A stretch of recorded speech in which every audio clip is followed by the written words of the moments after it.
شروع کرتی ہوں اللہ کے نام سے جو بڑا مہربان نہایت رحم کرنے والا ہے۔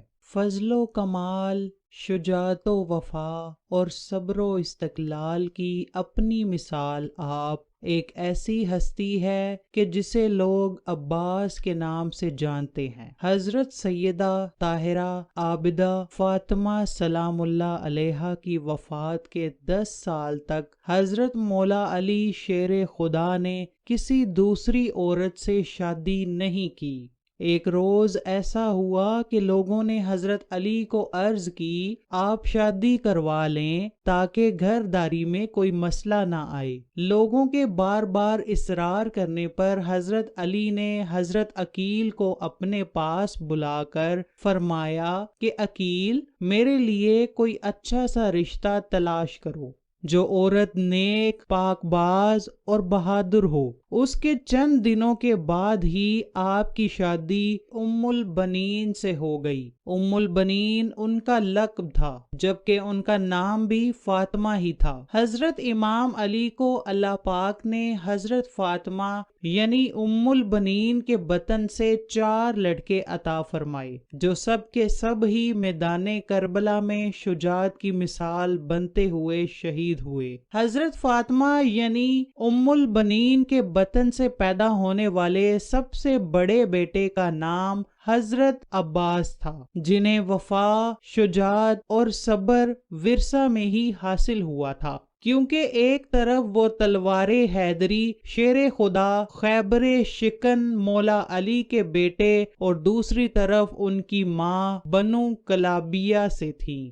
وہ بہادر قبیلہ کہ جس کی شجاعت کے قصے پورے عرب میں لوگ اپنے بچوں کو سنایا کرتے تھے۔ 4 شعبان 26 ہجری کو حضرت عباس کی پیدائش مدینہ منورہ میں ہوئی۔ امیر المومنین حضرت علی کبھی کبھی جناب عباس کو اپنی گود میں بٹھاتے تھے اور ان کی آستین کو پیچھے الٹ کر بوسہ دیتے تھے اور آنسو بہاتے تھے۔ ایک دن ان کی ماں اس ماجرے کو دیکھ رہی تھی کہ حضرت علی نے فرمایا، یہ ہاتھ اپنے بھائی حسین کی مدد اور نصرت میں کاٹے جائیں گے، میں اس دن کے لیے آنسو بہا رہا ہوں۔ جناب عباس نے حسنین کے ساتھ تربیت پائی۔ جب آپ جوان ہوئے تو لوگ آپ کی دانش مندی، کمالات اور بہادری کی مثالیں دیتے نہ تھکتے۔ محض 14 سال کی عمر میں ہی آپ نے اپنے باپ کی شہادت کا عظیم صدمہ ہمت و استقلال سے برداشت کیا اور رات کے اندھیرے میں اپنے بابا کو دفن کیا۔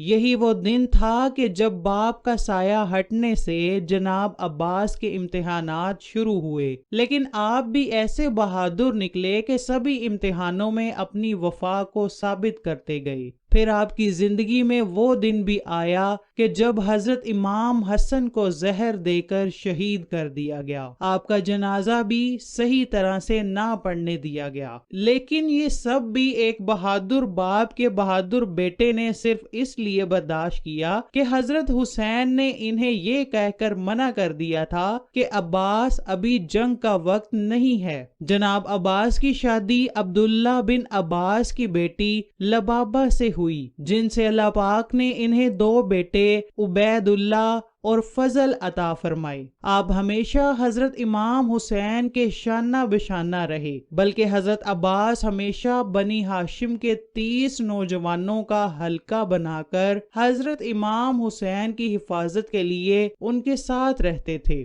آپ نے ہمیشہ اپنے آپ کو حضرت حسین کا غلام بنا کر پیش کیا، نہ کہ بھائی۔ پھر لوگوں نے وہ دن بھی دکھایا کہ جب کربلا کے خیموں نے حضرت عباس کی وفا کا مظاہرہ دیکھا۔ ابن زیاد حضرت عباس کی بہادری سے خوب واقف تھا اور اس کو علم تھا کہ جب تک حضرت عباس کربلا کے خیموں میں کھڑے ہیں اس وقت تک ہم حضرت حسین تک پہنچ نہیں سکتے۔ اس نے ایک چال چلی کہ شمر ملعون کو 4000 فوجیوں کے ساتھ حضرت عباس کے پاس بھیج دیا تھا۔ شمر ملعون نے کہا کہ میں ابن زیاد کی طرف سے تمہارے اور تمہارے بھائیوں کے لیے امان نامہ لکھوا لایا ہوں، اس وجہ سے تم یہاں سے جا سکتے ہو۔ بس شمر کی زبان سے یہ الفاظ نکلے ہی تھے کہ حضرت عباس علمدار کا چہرہ مبارک غصے سے سرخ ہو گیا۔ جناب عباس نے وہ امان نامہ پکڑا اور اس کو 2 حصوں میں پھاڑ دیا۔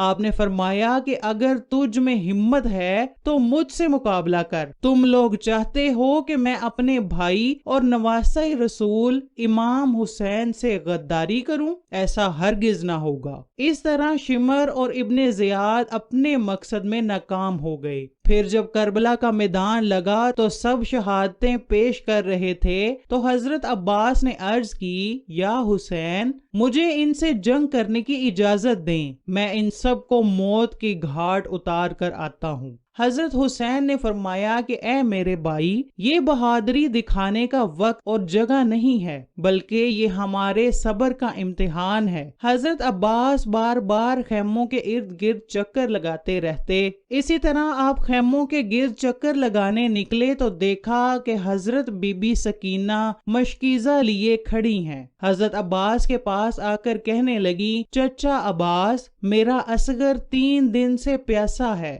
حضرت عباس نے بی بی سکینہ کو کہا کہ سکینہ، اپنے بابا جان سے عرض کرو کہ مجھے اجازت دے دیں کہ میں نہر سے پانی بھر کر لاتا ہوں۔ یہ بات سن کر بھی سکینہ حضرت امام حسین کے پاس جا کر کہتی ہیں کہ بابا، چچا عباس کو اجازت دیں تاکہ یہ ہمارے لیے نہر سے پانی بھر کر لائیں۔ امام حسین نے غازی عباس کے چہرے مبارک کی طرف دیکھتے ہوئے فرمایا کہ سکینہ اور عباس، تم دونوں میری بہن زینب کے پاس جاؤ، اگر وہ تم کو اجازت دیتی ہے تو عباس، تم ان کے لیے پانی بھرنے کے لیے چلے جانا۔ یہ دونوں بی بی زینب کے پاس جاتے ہیں۔ بی بی زینب حضرت سکینہ کی طرف دیکھ کر فرماتی ہیں، میرے بابا نے ہم کو وصیت کی تھی کہ زینب، شام کی گلیوں میں جب ہاتھوں کو رسیاں باندھے تمہیں لے جایا جائے تو اس وقت صبر کا دامن ہاتھ سے مت چھوڑنا۔ اور میں کہا کرتی تھی کہ جس کا عباس جیسا شیر بھائی ہو، بھلا اس کو کوئی گرفتار کر سکتا ہے؟ میں جانتی ہوں کہ میرے بھائی تجھے آج شہید کر دیا جائے گا۔ یہ بات سن کر حضرت عباس پانی کی مشک لے کر گھوڑے پر سوار ہو جاتے ہیں،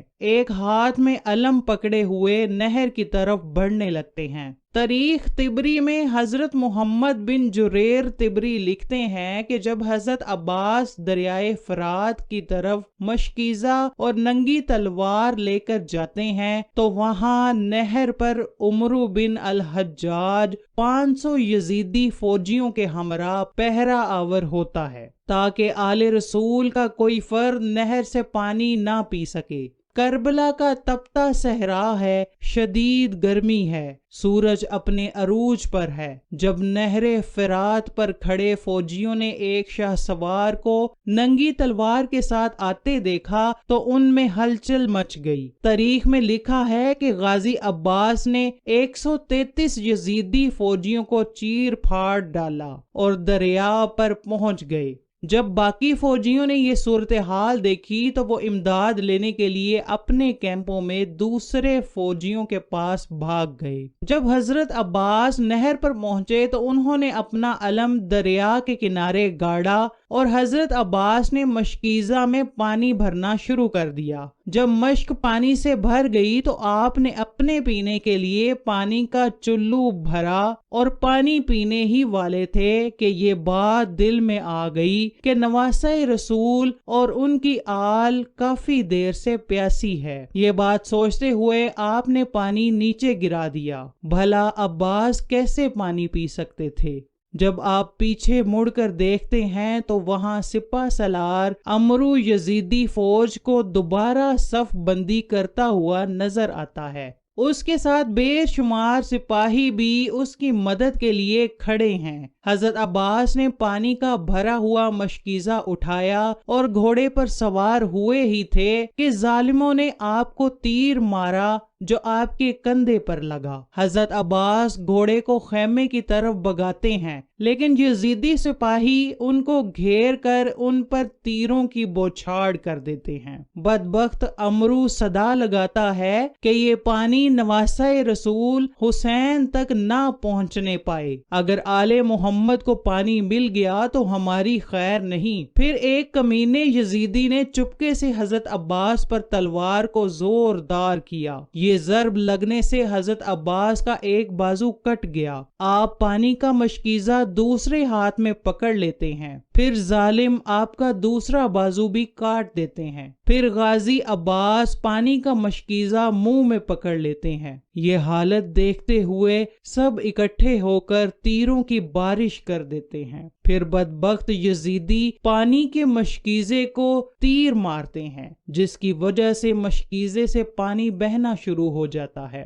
جیسے ہی پانی بہتا ہے تو عباس کی آنکھوں میں بھی آنسو جاری ہو جاتے ہیں، وہ اپنی سواری سے نیچے گرتے ہیں۔ آپ کے زمین پر گرتے ہی یزیدی بدبخت تیروں کی اتنی برسات کرتے ہیں کہ حضرت عباس نڈھال ہو جاتے ہیں، تو یزیدی گروہ فتح کے نعرے لگانا شروع کر دیتے ہیں۔ جب نبی اکرم کے نواسے امام حسین اپنے بھائی حضرت عباس کو زمین پر گرتا ہوا دیکھتے ہیں تو آپ ان کے پاس آ کر حضرت عباس کے سر مبارک کو اپنی گود میں رکھ لیتے ہیں۔ حضرت عباس پہلی دفعہ حضرت امام حسین کو اپنا بھائی کہہ کر پکارتے ہیں اور معافی مانگتے ہیں کہ میں معصوم سکینہ کے لیے پانی نہ لا سکا۔ آپ کی روح مبارک دارالفنا سے دارالبقا کی طرف کوچ کر جاتی ہے۔ اب ساری شہادتیں ہونے کے بعد جب سارے سر گردنوں سے اتار دیے جاتے ہیں اور ان کو نیزوں پر چڑھا دیا جاتا ہے تو صاحب